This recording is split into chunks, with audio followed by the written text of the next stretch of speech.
AMD's new chips launched this quarter, but they're not the only company that could benefit. Joining us today is MarketBeat analyst Thomas Hughes, who's sharing a list of 4 other stocks that are going to benefit from AMD's new chips. Thomas, so glad to have you here. I think this topic's a really good one today. I know you've been bullish on AMD for a while, so we're going to get into what you think about this new product launch and what it will mean for AMD. But I think what's more important that we're going to discuss today is that whole ecosystem of other companies in the AI story that are really going to benefit from this new product launch for AMD. It's something that we've definitely seen in the market before. So let's talk about kind of this ecosystem and how one new product launch like the chips that AMD is making right now can kind of have that trickle-down effect in the whole market.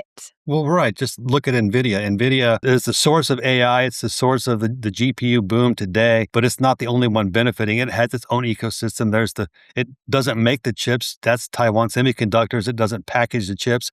That's companies like Fabrinet. It's not making the connectivity devices. That's companies in its ecosystem. We can see it investing in that ecosystem. All those companies are benefiting. This is the same story with AMD's MI450. This story has been building for over 2 years.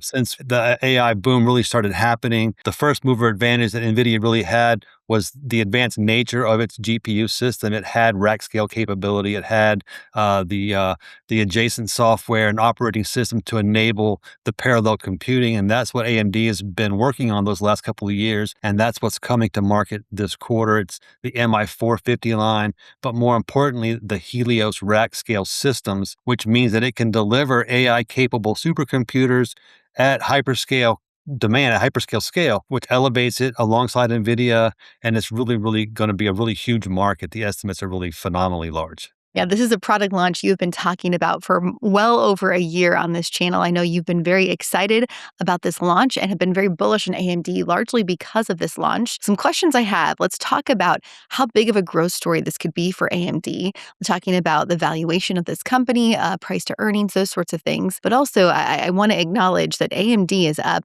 172% in the last year, up 125% just since January. And so wondering if all of the benefits of this new Helios system are already priced into that growth that we've seen in the stock in the last year, or if you think that there is still quite a bit of growth yet to come for AMD. I think that there is still quite a bit of growth left to come for AMD. If you assume that AMD's business is going to match NVIDIA's, it is still grossly undervalued compared to what NVIDIA has done.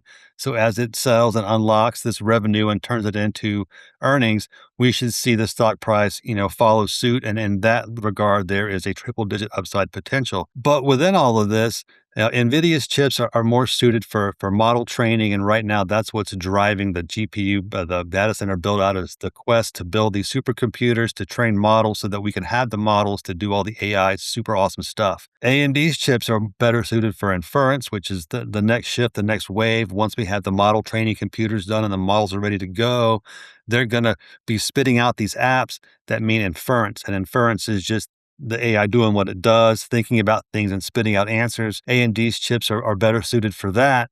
And it's estimated to be a far larger market than the model training market. So you have to think in kind of a hub and spoke kind of a system where, like, if you have a model training supercomputer that's spitting out your models and your brains, you might need a dozen inference computers to handle all the traffic that the internet is going to generate, or businesses to your models. So in this, the forecast for AMD for the inference market is at least doubling the model training infrastructure market. So the sales window is really huge.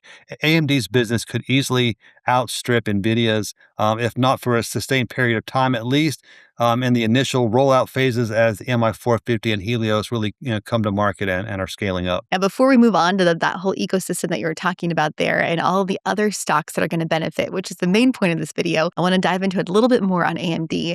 And that's just looking at some of the analyst coverage here and talking about that expected growth in the next year that would assume we're pricing in some of the benefits of this new product launch if we're looking 12 to 18 months out from these analyst price targets. And some of them are very high. We've got a couple of recent ones that have the stock moving to well over $1,000, but most of them are in that $500 to $600 range of price targets, which is very close to where the stock is trading right now. Yes, that is some upside, but it's not that explosive growth upside that it sounds like you are talking about. So what do you think about that, of that kind of mixed reviews of what kind of a price target AMD should have, what this company will be worth, 12 to 18 months down the road? The analyst trends are bullish, definitely leading to the high end of the range, but they have, kind of paused over the last month or two in a wait and see posture, waiting to see what really will happen. We have all these expectations for what's going to happen with Helios in the next couple of months. But at this point, we need to see if it actually does happen. If it does happen, I think that we'll see analysts really start piling in and reaffirming that high-end target. As you mentioned, the consensus is offering about 10% upside right now. That's not very much, but the high-end target is more than double that. So in this regard, AMD starts providing some good results. We invigorate the analysts to affirm that high-end target. AMD's upside is already looking at about 100%, 125%. If we assume that the company outperforms the way Nvidia has been doing, which is highly likely, sustains outperformance for several quarters, continues to raise guidance, which is what looks to be pretty likely over the next few quarters, that high end is going to continue to rise and move higher. I see AMD's upside right now being virtually unlimited, just because we don't really know how big the sales opportunity is. We think it is vast. It's as big as it could possibly be, but we need to see the proof. There is some proofs. It is de-risked to a degree, but again, we need to start seeing products delivered, revenue actually coming into the company and being reported, and that revenue turning into profits. Hearing you say this, Thomas, I love to hear that you are still bullish, that you still have this very positive outlook on AMD, and you've been that way really since April of 2025, right after we had the tariff situation and we had the whole market going down so much. AMD was one of the stocks to get hit the worst, and everyone was calling it a falling knife, saying, don't buy this stock, and it just continued to go down and down and down. There were lots of names about that was the stock that was destroying people's portfolios. And that was true. There were people who were absolutely losing a lot of money on AMD at that time. You came out on the show with a very bullish outlook. And if you had bought at that time, the stock was trading around $80 when we were talking about it. It is now almost a $500 stock, just a little over a year later. But could AMD grow enough to be one of the Magnificent Seven someday?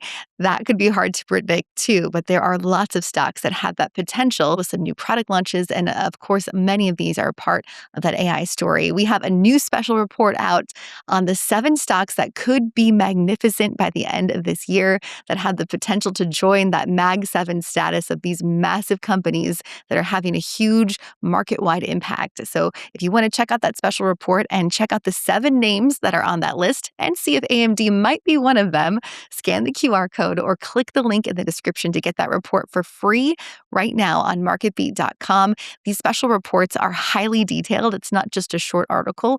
There is a lot to dive into here and a really good analysis on the 7 names in this report. So make sure to get that today. All right, Thomas, let's get into the first company that you have that is going to benefit right alongside AMD. As AMD grows, these 4 companies are also going to see a lot of success because they are a part of this new product launch story.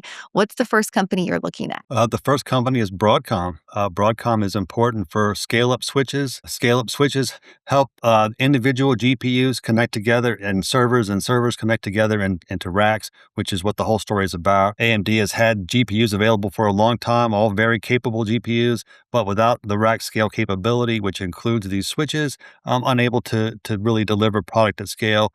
So in that regard, it was just really more of a niche player. This is a critical component in unleashing its rack scale capability, and part of why it's getting such demand from the hyperscale community. Yeah, Broadcom is a company that a lot of people have been following for a lot of years. I know it made Nancy Pelosi's list a few years ago. So it's already seen a lot of growth. How much of an impact on Broadcom could this new AMD product launch have? I think it would be, equal to what I've been saying for AMD, but relative to the company's business, AMD is looking for at a really significant surge in revenue driven by this product launch.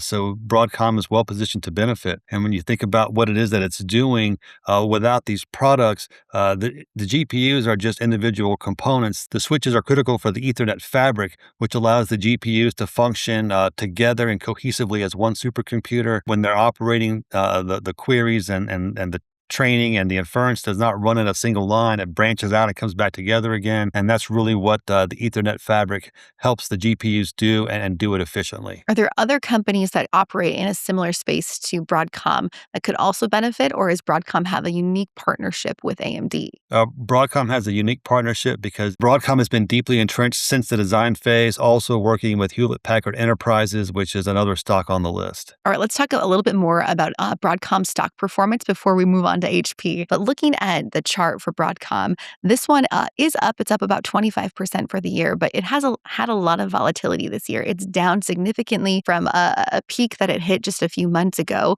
What's behind some of the price action we're seeing here? And could this AMD launch help to level that out? Well, this is a market that's growing and being lifted by an improving forward sentiment. Within that, there are peaks and troughs as the market gets ahead of itself and pulls back. What I've seen in 2026 is the market did pull back, hit that bottom in April, and rebounded to a fresh high. We're struggling with a little bit of resistance right now, but we've reestablished support at a higher level than it was in the spring, and we're setting up for the next run, which I think will be unleashed by AMD's launch. All right, let's move on to that second stock on the list and get a little more detail on how they're connected to. Right, that's Hewlett Packard Enterprises. They're important for connectivity, having worked with Broadcom and AMD in that aspect in the Ethernet fabric. But their role is really more important than that. They are really going to be the original equipment manufacturer for the Helios scales. AMD is providing the GPUs and the architecture and has developed the ecosystem, but they're not capable of manufacturing racks. And Hewlett Packard is. It's got a global, international manufacturing footprint, is able to do this at scale.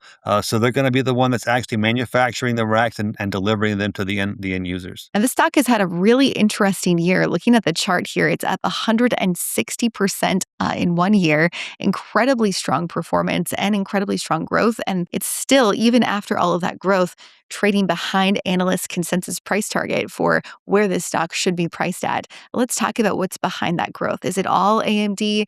Is it really the whole AI story? Why are we seeing such tremendous growth just in the last year for HPE? Well, it's the AI story, but it's really been amplified by AMD. The opportunity here is enormous. You can see this in the price action. The original run-up this year spiked at almost $65 and pulled back. Since then, it consolidated, formed what looks like a bullish flag, and it's broken out of it. So right now, we're still struggling with that resistance point near the all-time high. But to me, it looks like this market is setting up to run higher. I think that we could beat to $80 by the end of the year. Again, it just comes down to the successful launch of these products, the successful delivery, and the recognition of these backlogs that we see being converted into revenue and earnings. Yeah, I want to talk a little bit about earnings for HPE because that has been really impressive. And that's when we saw the stock really peaking because I think a lot of the market was reacting to how strong those earnings were. Right. The earnings growth is really robust, and that's what's part of driving the analyst sentiment. Right now, they're forecasting a hyper growth pace for the next 2 to 3 years, and I think that they're still behind the curve. I think that the consensus is a little bit low based on what I see happening with AMD's launch and the capacity, the opportunity to meet demand based on the way the market looks right now. Yeah, so many positives for this one, and it's an interesting ticker we have not covered too much on this channel. I want to add this one to my Bridget Spy's watch list. HPE is going on the list today. I haven't added a new stock to the watch list in a while, so I'm excited to add another name there. If you're curious what Bridget Spy's is, this is a paper trading watch list right on our website. I try to add a stock from every video we talk about to kind of follow how the stock moves over time, and this is one of those names I really want to stick with and keep up with to see what kind of moves we can see here. You can scan the QR code or just go to marketbeat.com/Bridget to check out that watch list for yourself and see all of the other names on the list since we talked about them on the show. All right, Thomas, let's move on to that third company that you are looking at that could also benefit from AMD's new product launch. Right. This is Astera Labs, also critical to connectivity, not so much for the Ethernet fabric, but for connecting GPUs and clusters together. Very important for optics. But also I want to bring up a point very important for the UA-Link consortium. UA-Link is a consortium that's was founded by AMD, Broadcom, HPE, and Astera Labs, among some other businesses, to promote an open source, open standard for AI infrastructure. So that's part of the story too. These companies are all working together to enable this open source infrastructure to where end users may not be necessarily locked into a certain vendor's product where they'll be able to pick and choose and have some choice in how they build and outfit their data centers. Right, we've heard about Astera Labs on the show before, but again, there's so many different elements of this AI Right. story and connecting all of these things together. What exactly does Astera Labs actually do? Right. So Astera Labs is important for scale out and scale up. Scale up is connecting more GPUs together to form larger servers and form servers into racks. Scale out is connecting racks and rooms of racks together to make the larger supercomputers. It does that by aiding signal integrity and signal speeds through the data signal through the optic cables.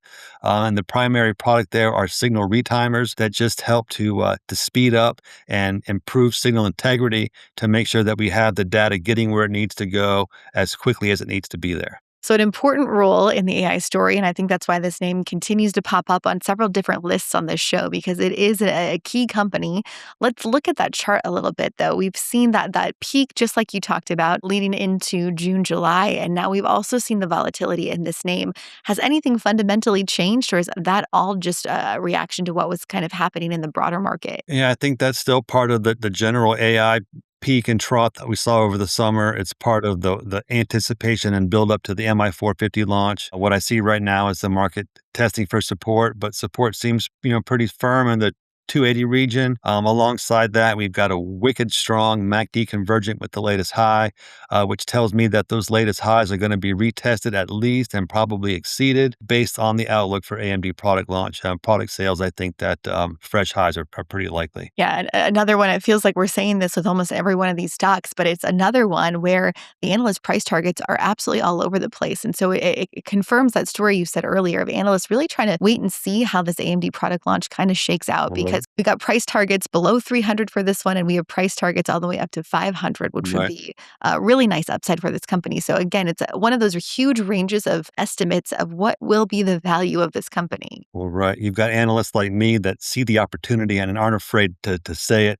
You have others that are more cautious and waiting to see what happens. But I think those guys will be playing catch up here pretty soon and helping to invigorate the market. You are clearly very bullish on AMD's story and also the whole AI story. I know that there's a lot of people who have caution right now of, are we in that AI bubble? Could there be a bust coming soon for some of the massive growth we've seen in so many of these names? But you are one of those analysts who's very bullish on that longer term outlook for continued growth for these stocks. And some of them, again, continued growth so much so that we could have much more than just the Mag 7 happening soon. We could have quite a few stocks that are reaching that status of hyperscaler status, stocks that are so massive they move the market in major ways. So if you want to check out that report on the next 7 stocks that could be magnificent by the end of this year, scan the QR code or click the link in the description. Again, this is a really detailed report on the 7 stocks that have that explosive growth potential that could really help move their companies from those middle players to really those mega cap massive companies because of the value they are adding in the market. Don't miss that report. Click that link in the description today. All right, Thomas, let's get on to that 4th stock that you are looking at that could benefit from AMD's product launch this year. That's Core Scientific. Core Scientific is not exactly a neocloud, but it's kind of operating in that arena. It's building and operating the data centers that can house GPUs and GPU clusters. It's already committed to 2.5 gigawatts of capacity, centered on Helios rack scale capacity, and that's going to start getting launched this year. It's just an example of what's going to happen, I think, in the entire hyperscale community. But in this regard, it's one of the most visible places for investors to go and get exposure to Helios capacity because it's got the buildings in place. It's just waiting for the GPUs to be delivered, and there are plenty of clients lined up waiting to get the GPUs and start building their computers. I feel like there could be a lot of different companies that also kind of fit in this similar sector. Is Core Scientific kind of unique, or are there other names that could fit into this category of benefiting from AMD?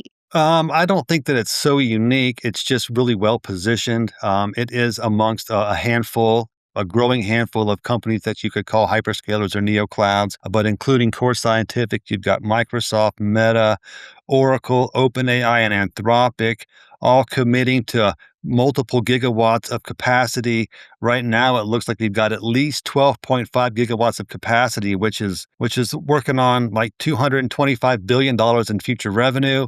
This is not including Google or Amazon or any of the other hyperscalers.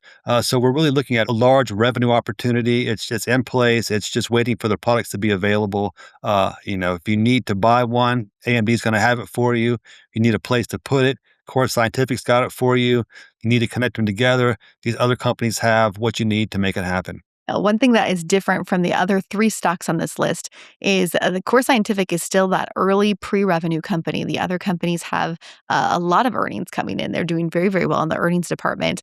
And this one is doing a lot of spending right now. So let's talk about those differences with Core Scientific. That's going to be a headwind for the stock price. Any delays will certainly be reflected in the price action. But again, this isn't a high-risk startup where we're trying to establish a market. This is a business that's growing into an established market, and right now it's really just waiting for the GPU capacity to be there, and it's coming down the pipe. Let's talk about that pipeline, though, and what kind of timeline we could be looking at for this to turn to profitability, for this massive investment into building this to really pay off. Is it a 3-year, 5-year timeline? Is it sooner than that? Or is it more like a decade to see that investment really pay off and turn into a lot of profit for this company? Well, there's really two catalysts involved here. The inflection to profits will probably happen really soon, maybe next year. Once capacity comes online, they'll start making money immediately. But the real opportunity is long term because this is infrastructure that you build and put in place. It has a long lifespan. You'll be able to generate cash from this business for years into the future.